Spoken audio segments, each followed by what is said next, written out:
प्रिय विद्यार्थियों,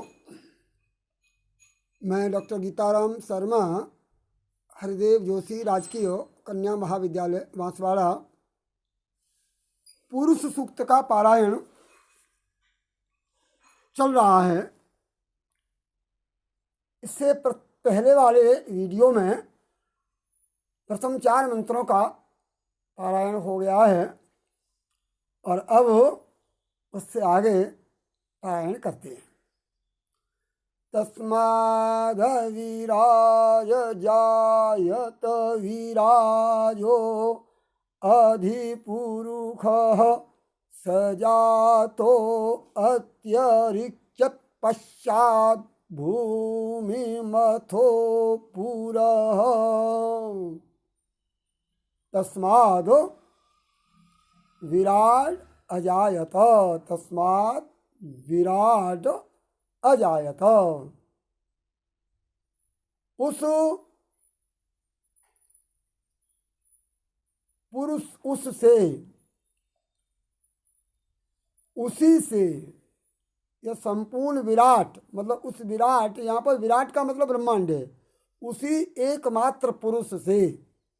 सृष्टि के आदि में पुरुष उत्पन्न हुआ था, विराट पुरुष। उस विराट पुरुष से विराट, यह ब्रह्मांड, या तस्माद माने विराट पुरुष से, और दूसरा जो विराट माने यह ब्रह्मांड, अखिल ब्रह्मांड, अनेक भुवन कोशों वाला, अनेक प्राणी समुदाय वाला, अनेक प्रकार के वनस्पति आदि वस्तुओं वाला यह जो ब्रह्मांड है, यह उसी विराट पुरुष से उत्पन्न हुआ। तस्मात् विराट अजायत, जन धातु के लिंगलकार का रूप है अजायत, उत्पन्न हुआ, प्रकट हुआ। और फिर उस ब्रह्मांड में अधिपुरुष विराजो अजायत, ये फिर दोबारा आया। तो उसी ब्रह्मांड में आश्रय लेकर के पुरुष, और यहाँ पर पुरुष आया है जीवात्मा के लिए, क्योंकि समष्टिगत सभी जीवों की समष्टि मतलब सभी जीवों का सामूहिक रूप तो ब्रह्म है, और एकल रूप उसका आत्मा तो एक ही है।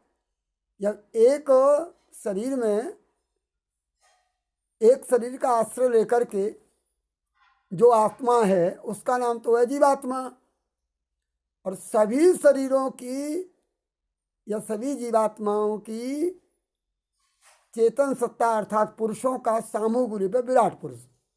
तो उस ब्रह्मांड के भीतर वह है पुरुष, वह जीवात्मा। यहाँ जो पुरुष आया है वो जीवात्मा के लिए आया है। उसी जो ब्रह्मांड उत्पन्न किया था विराट पुरुष ने, उस विराट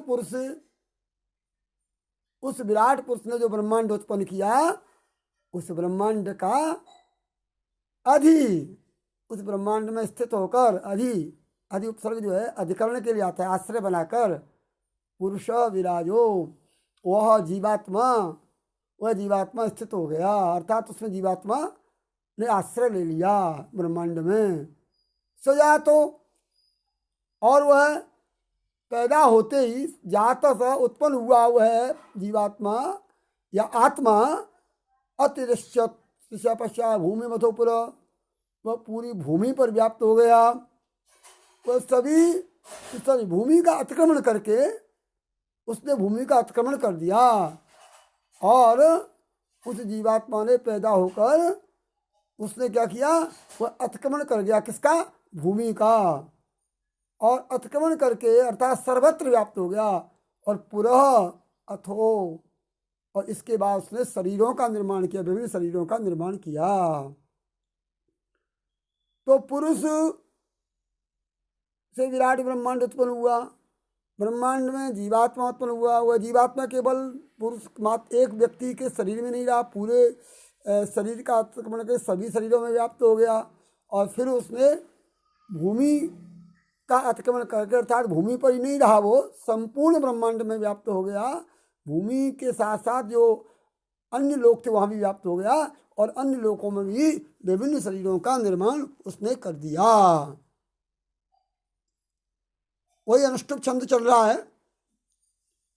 और यत पुरुखेण हविखा देवा यज्ञमतन्वत वसन्तोऽस्यासीदाज्यं ग्रीष्म इत्थ्वः शरत्थवि।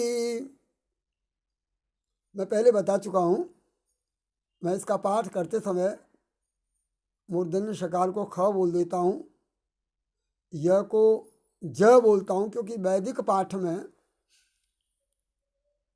यही नियम है। पाठ के नियम जब हम पढ़ेंगे तो यही है। तो यत पुरुषेण, यत पुरुषेण मैंने कहा ना, यत पुरुषेण उसी पुरुष के द्वारा हविषा, पुरुष रूपी हवि के द्वारा, अर्थात हवि क्या होता है? ये यज्ञ कुंड में जो विभिन्न प्रकार के वस्तुओं का अग्नि को अर्पण करते, हवन करते हैं ना, दान करते हैं ना, वही हवि है। यज्ञ का वह साधनभूत है। तो उस पुरुष रूपी हवि से, अर्थात पुरुष रूपी साधन से क्या किया?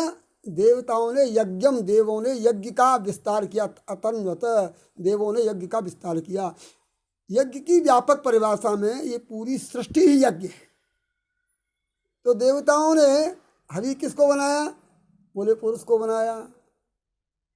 हवि पुरुष, करने वाला कौन है? वह भी पुरुष। ठीक है ना? उत्पन्न क्या हुआ? तो वो भी पुरुष। अर्थात जिससे यज्ञ किया, पुरुष को पुरुष ने हवि बना करके पुरुष को उत्पन्न किया। अर्थात वही बात आ गई ना, सर्वम खलु इदं ब्रह्म। जो यज्ञ के रूप में काम आया वो पुरुष था, आत्मा था। जिस उस हवि से जो उत्पन्न हुआ कार्य था वह भी पुरुष था, और साधन के रूप में प्रयुक्त हुआ वह भी पुरुष था। देखिए यही बात पुराणों में श्री कृष्ण स्वयं गिरिराज के अंदर प्रविष्ट हुए। उठने वाला गिरिराज, उठाया भी कृष्ण ने, उठाने वाला गिरिराज, और जो सहायता कर रहे सभी गोप आदि वो भी गिरिराज। तो कुल मिलाकर के साधन साध्य, साधन भी पुरुष, साध्य भी पुरुष, और जितना भी उपकरण है सृष्टि के, वो सब पुरुष के रूप में हुए। वही कह रहे हैं यहाँ पर कि देवताओं ने उस पुरुष को हवि बनाकर, साधन बनाकर इस सृष्टि रूपी यज्ञ का विस्तार किया। सृष्टि रूपी यज्ञ का विस्तार किया किसने? देवताओं ने क्या किया? यज्ञ को अतन्वत, विस्तारित किया। तनु विस्तार करना, तनु विस्तार किया। अर्थात पुरुष ने स्वयं को, जीवात्मा को इस ब्रह्मांड में विभिन्न वस्तुओं में रूपांतरित किया। इसका ये भाग हुआ।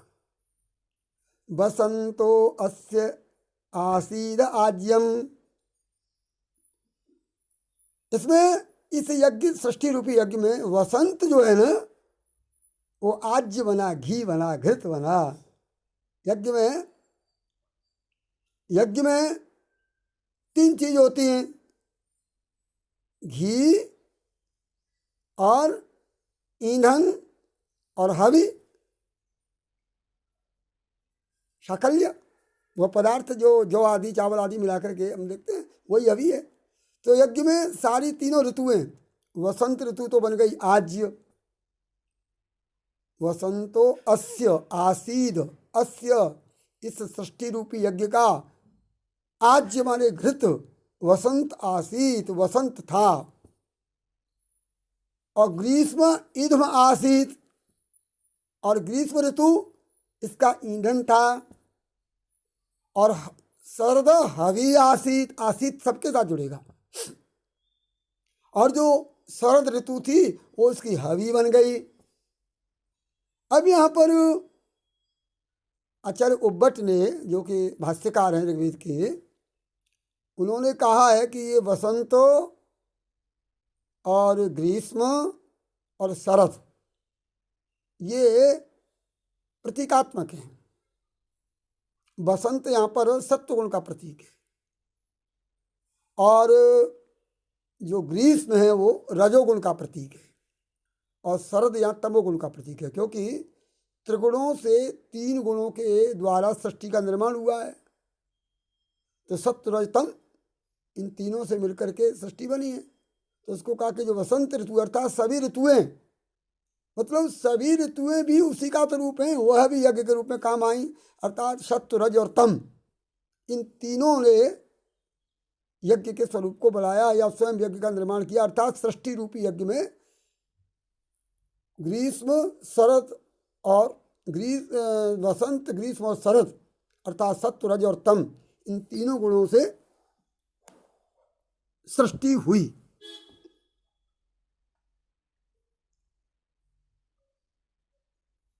तम यज्ञं बरीखिपोक्षं पुरुखं जातमग्रत तेन देवा अजयंत साध्यारिकयशजे। तम उस यज्ञ पुरुष को, तम यज्ञम, तम पुरुखम, तम पुरुषम, उस विराट पुरुष को, उस आत्मस्वरूप पुरुष को, जो कौन से पुरुष को, जातम अग्रतः, जो पहले उत्पन्न हो चुका था, वो पहले उत्पन्न हुआ था, उसको, उस प्रथम उत्पन्न हुए पुत्र को, पुरुष को क्या किया?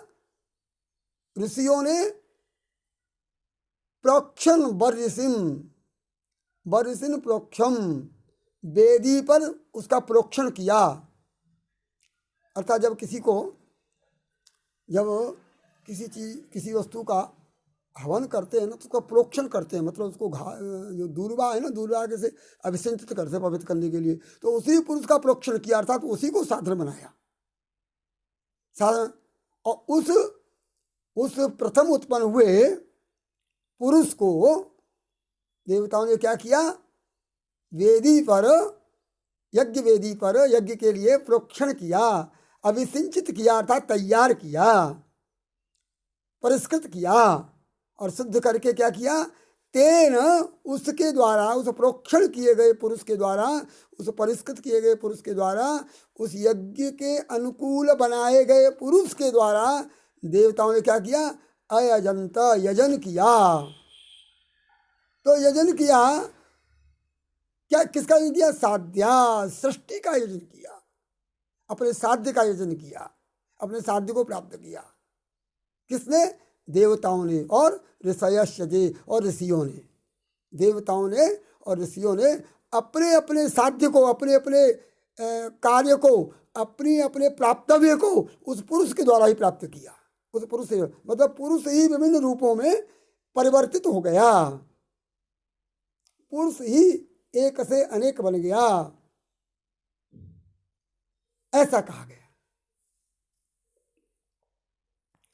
तस्माद् यज्ञात् सर्वभूतः ऋचः सामानि जगिरे छन्दांसि जगिरे तस्मादजायत।